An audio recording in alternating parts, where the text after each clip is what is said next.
ರೇವಣ್ಣನ ಮಕ್ಕಳೇ ಆಡಳಿತವನ್ನ ಮಾಡಬೇಕಾ ಎನ್ನುವಂತಹ ಪ್ರಶ್ನೆ ಮೂಡ್ತಾ ಇದೆ. ಹೈಕೋರ್ಟ್ನಲ್ಲಿ ಮಾಜಿ ಸಂಸದ ಪ್ರಜ್ವಲ್ ರೇವಣ್ಣ ಅವರ ಒಂದು ಅರ್ಜಿ ವಜಾ ಆದಂತಹ ಹಿನ್ನೆಲೆಯಲ್ಲಿ ರೇವಣ್ಣ ಕುಟುಂಬದ ಮೇಲೆ ಬಿಜೆಪಿ ಮುಖಂಡ ದೇವರಾಜೇಗೌಡ ಕಿಡಿಕಾರಿದ್ದಾರೆ. ಏನು ಬರೀ ಅವರು ಅವರ ಮಕ್ಕಳು ಅವರೇ ಅಧಿಕಾರವನ್ನು ಮಾಡಬೇಕಾ, ಅವರೇ ಆಡಳಿತವನ್ನು ನಡೆಸಬೇಕಾ ಅನ್ನುವಂತಹ ಮಾತನ್ನು ಅಥವಾ ಪ್ರಶ್ನೆಯನ್ನು ಕೇಳ್ತಾ ಇದ್ದಾರೆ ರೇವಣ್ಣ ಕುಟುಂಬದ ಮೇಲೆ.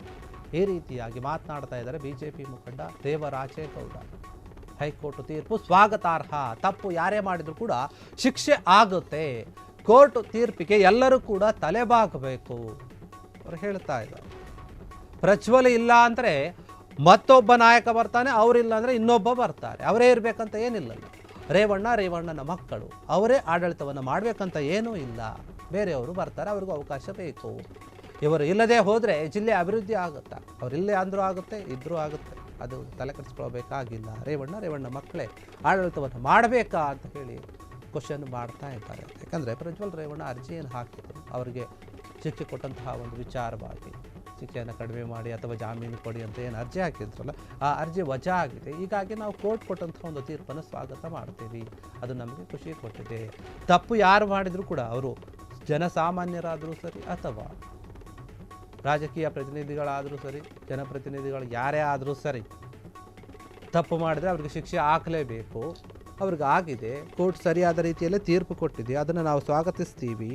ನೋಡಿ, ರೇವಣ್ಣ ಅವರಾಗಿರ್ಬೋದು ಅಥವಾ ಅವರ ಮಕ್ಕಳೇನಿದ್ದಾರೆ ಅವರೇ ಅಧಿಕಾರದಲ್ಲಿರಬೇಕು, ಅವರೇ ಆಡಳಿತವನ್ನು ಮಾಡಬೇಕು, ಜಿಲ್ಲೆಯನ್ನು ಅವರೇ ಅಭಿವೃದ್ಧಿ ಮಾಡಬೇಕು ಅಂತ ಏನಿಲ್ಲ. ಅವ್ರು ಹೋದರೆ ಇನ್ನೊಬ್ಬರು ಬರ್ತಾರೆ, ಅವರು ಕೂಡ ಅಭಿವೃದ್ಧಿ ಮಾಡ್ತಾರೆ.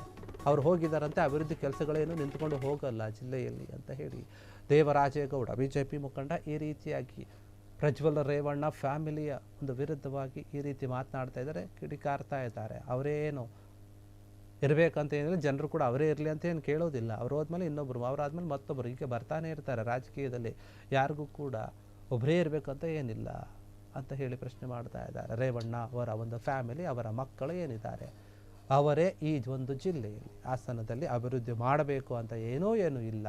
ಹೀಗಾಗಿ ಕೋರ್ಟ್ ಕೊಟ್ಟಂತಹ ತೀರ್ಪು ಸರಿಯಾಗಿದೆ, ಯಾರು ತಪ್ಪು ಮಾಡ್ತಾರೋ ಅವ್ರಿಗೆ ಶಿಕ್ಷೆ ಆಗಬೇಕು. ಅವ್ರು ಯಾರಾಗಿದ್ರೂ ಸರಿ, ಕೋರ್ಟ್ ತೀರ್ಪು ಏನಿದೆ ಅದಕ್ಕೆ ಎಲ್ಲರೂ ಕೂಡ ತಲೆಬಾಗಬೇಕು. ಪ್ರಜ್ವಲ್ ಇಲ್ಲ ಅಂದರೆ ಮತ್ತೊಬ್ಬರು ಬರ್ತಾರೆ. ದೇವರಾಜೇಗೌಡ ಈ ರೀತಿಯಾದಂಥ ಒಂದು ಮಾತನ್ನು ಹೇಳ್ತಾ ಇದ್ದಾರೆ. ಅಭಿವೃದ್ಧಿ ಆಗುತ್ತೆ, ಯಾರಿಲ್ಲ ಅಂದರೂ ಕೂಡ ಜಿಲ್ಲೆ ಅಭಿವೃದ್ಧಿ ಆಗ್ತಾ ಹೋಗುತ್ತೆ, ಅದರ ಬಗ್ಗೆ ನಾವು ತಲೆ ಕೆಡಿಸ್ಕೊಳ್ಳೋದು ಬೇಡ. ಅವ್ರು ಯಾರು ತಪ್ಪು ಮಾಡಿದ್ದಾರೆ, ಕೋರ್ಟ್ ಏನು ಒಂದು ತೀರ್ಪು ಕೊಟ್ಟಿದೆ ಅದಕ್ಕೆ ನಾವು ತಲೆಬಾಗ್ತೀವಿ, ಅವರೂ ತಲೆಬಾಗಬೇಕು, ಮತ್ತೊಬ್ಬರು ತಲೆಬಾಗಬೇಕು, ಎಲ್ಲರೂ ಕೂಡ ತಲೆಬಾಗಲೇಬೇಕು. ಹೀಗಾಗಿ ಕೋರ್ಟ್ ಕೊಟ್ಟಂತಹ ಒಂದು ತೀರ್ಪನ್ನು ನಾವು ಸ್ವಾಗತ ಮಾಡ್ತೇವೆ. ಪ್ರಜ್ವಲ್ ರೇವಣ್ಣ ಪ್ರಕರಣದಲ್ಲಿ ಏನಾಗಿತ್ತು, ಅವರು ಯಾವ ಒಂದು ಆರೋಪದ ಮೇಲೆ ಶಿಕ್ಷೆ ಆಯಿತು ಅದೆಲ್ಲವೂ ಕೂಡ ಗೊತ್ತಿರುವಂತಹ ವಿಚಾರ. ಅವರು ಮಾಡಿದಂತಹ ತಪ್ಪೇನಿದೆ ಅದಕ್ಕೆ ಕೋರ್ಟ್ ಶಿಕ್ಷೆ ಕೊಟ್ಟಿದೆ, ಹೀಗಾಗಿ ಅವರು ಅನುಭವಿಸಲೇಬೇಕು. ಅದನ್ನು ಯಾರು ಕೂಡ ತಡೆಯೋಕ್ಕಾಗಲ್ಲ. ಕೋರ್ಟ್ ಕೂಡ ಸರಿಯಾದ ರೀತಿಯಲ್ಲಿ ಒಂದು ಆದೇಶವನ್ನು ಕೊಟ್ಟಿದೆ, ಹೀಗಾಗಿ ಅವರು ಅನುಭವಿಸ್ತಾ ಇದ್ದಾರೆ, ಅನುಭವಿಸಲಿ. ಜಿಲ್ಲೆಯ ಒಂದು ಅಭಿವೃದ್ಧಿಯ ಬಗ್ಗೆ, ಚಿಂತನೆಯ ಬಗ್ಗೆ ಇವರು ಆ ತಲೆಯಲ್ಲಿಟ್ಕೊಂಡು ಅದಕ್ಕೋಸ್ಕರ ಜಾಮೀನು ಕೊಡಿ ಅಂತ ಕೇಳಿದ್ರೆ ಅವರೇ ಇರಬೇಕಂತ ಏನಿಲ್ಲ. ಹೀಗಾಗಿ ಕೋರ್ಟ್ ಏನು ಕೊಟ್ಟಿದೆ ನಾವು ಅದನ್ನು ಸ್ವಾಗತ ಮಾಡ್ತೀವಿ ಅಂತ ದೇವರಾಜೇಗೌಡ ಬಿಜೆಪಿ ಮುಖಂಡ ಮಾತನಾಡಿದ. ಕ್ಷಣ ಕ್ಷಣದ ಸುದ್ದಿಗಳಿಗಾಗಿ ಫ್ರೀಡಂ ಟಿವಿ ಸಬ್ಸ್ಕ್ರೈಬ್ ಮಾಡಿ, ಲೈಕ್ ಮಾಡಿ ಹಾಗೂ ಫಾಲೋ ಮಾಡಿ. ಹೊಸ ಸುದ್ದಿಗಳ ನೋಟಿಫಿಕೇಶನ್ಗಾಗಿ ಬೆಲ್ ಐಕಾನ್ ಮೇಲೆ ಕ್ಲಿಕ್ ಮಾಡಿ.